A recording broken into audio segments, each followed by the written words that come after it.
বাসর রাতে ঢুকে জানতে পারলাম যার সাথে আমার বিয়ে হয়েছে সে আমার প্রেমিকা নয়, তার যমজ বোন। মানে আমি তো তিন্নির কোনো যমজ বোনকে চিনি না, আর ও কোনোদিন বলেনি যে তার একটা যমজ বোন আছে। আর তিন্নি কোথায়? তিন্নির বোন বলল কেন বলেনি সেটা জানি না, আর সে বিয়ের আগে আরেকজনকে নিয়ে পালিয়ে গেছে। আমি বললাম মানে কার সাথে পালাবে? ও তো আমাকে ভালোবাসতো। সেগুলো আমি জানি না, তবে বিয়েটা আপুর সাথে হয়নি আপনার। আমি বললাম দাঁড়াও, তিন্নির নাম্বারে কল দিচ্ছি, দেখি সে কার সাথে পালিয়েছে। মেয়েটি বলল এসব করে কোনো লাভ নেই, তার ফোন অফ পাবেন আপনি। আমার ফোনের ছবিগুলো দেখুন, বুঝতে পারবেন আমরা যমজ বোন। আদিরা ফোনটা আমার দিকে বাড়িয়ে দিল।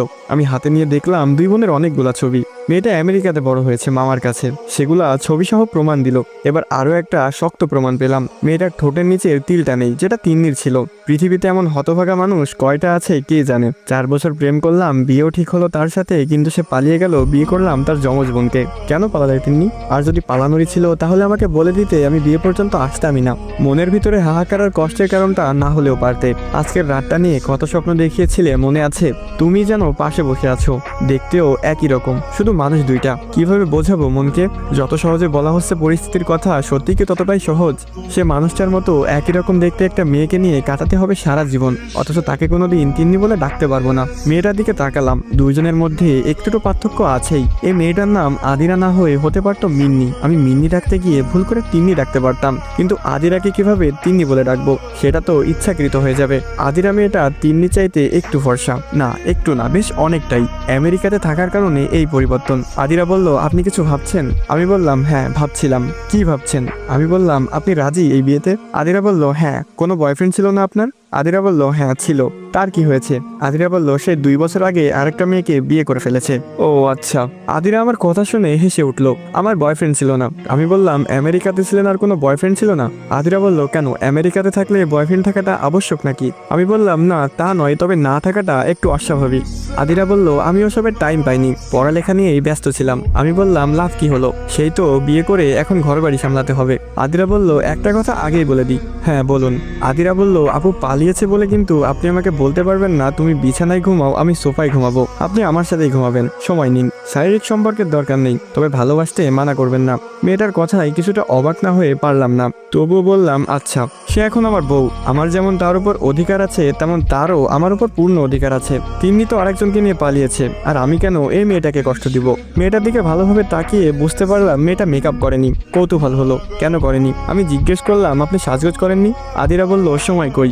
আব্বু এসে বলল তোর বোন পালিয়ে গেছে, মান সম্মান বাঁচাতে হলে আমাকে এই বিয়েটা করতেই হবে। আর এমনিতেও আমার মেকআপ করতে ভালো লাগে না। চামড়ার উপর সাদা একটা আস্তরণে নিজের আসল সৌন্দর্য ঢেকে কেন রাখবো, হই কালো বা ফর্সা? আমি বললাম তা খারাপ বলেননি। আদিরা বলল আপনি আমাকে তুমি করে বলতে পারেন। আমি বললাম সময় লাগবে, আপনার বোনকেই আমি রিলেশনের 6 মাস পরে তুমি বলেছি। আদিরা বলল আপনাদের প্রেম কাহিনীটা বলবেন, আমার খুব শুনতে ইচ্ছে করছে।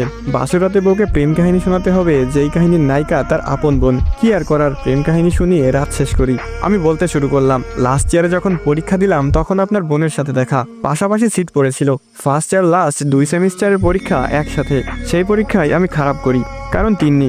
সেই যে তাকিয়েছিলাম তার দিকে, আমি পাস মার্ক তুলে আর কিছুই লিখতে পারিনি। পুরো 3 ঘন্টা তার দিকে তাকিয়েছিলাম। তারপর খোঁজখবর নিলাম, স্বাভাবিকভাবে প্রপোজ করলাম, সে রাজি হলো না। এরপর সেমিস্টারের সেই দিন পর্যন্ত তার পিছে ঘুরেছি। একদিন সে রিক্সা নিয়ে যাচ্ছিল, আমি রাস্তায় অ্যাক্সিডেন্ট করি। কারণটা আপনার বোন।